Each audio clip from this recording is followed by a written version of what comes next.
Improper fractions. The learners in your home may not know about them yet. Get ready to learn improper fractions by playing with a bag of Lego bricks. Here we go. Do you remember having this kind of fraction? When you were in math, it's called an improper fraction.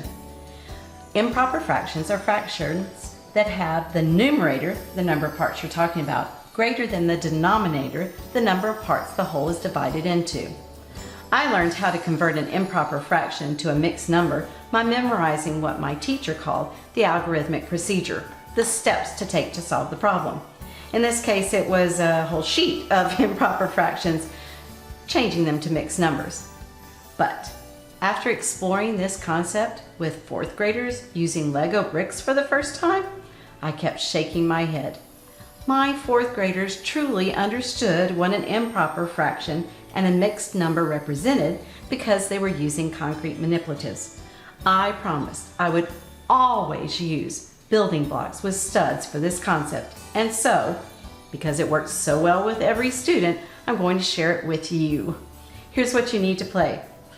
Legos with a variety of stud numbers, a base or felt mat, either one, washcloth will do, kitchen towel, a set of improper fraction cards,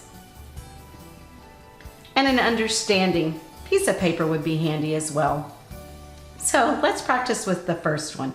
It said 5 halves. So we know that the total number in one whole is 2. This represents our one whole. But we know we have 5 of the half. 5 of these halves. So we have 1, 2, 3, 4, 5. I can see immediately that I have 1 whole, 2 wholes, and 1 half. And how would I write that abstractly? Well, let's see. Here's the concrete. 1 whole equals,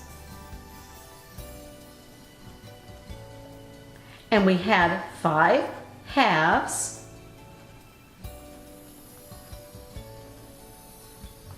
which is 1 whole, 2 wholes, 2, and 1 half.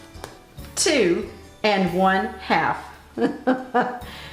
That's how you find concretely improper fractions with Legos. Wow, do you remember that? Can you immediately see that this improper fraction, how it turned into a mixed number? Did you see where we took from concrete to pictorial to abstract? Could you hear me talk through it? When you're playing this game with your learners, use a lot of think-alouds and ask questions as you play.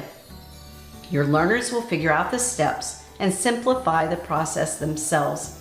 Figuring it out on their own helps their brain develop in ways that a digital white page just can't do on its own. Thank you for watching this video. If you like what you saw and want more, visit my website, GlennaTabor.com. There are over 100 games there you can download all for free. The games are fun. They teach the concepts your children need to be learning right now. If you have any questions or you'd like to see games for other concepts, please let me know in the comments section below. If you like this game, be sure to click the subscribe button so you'll know every time a new game is added. See you next time as we move ahead at home.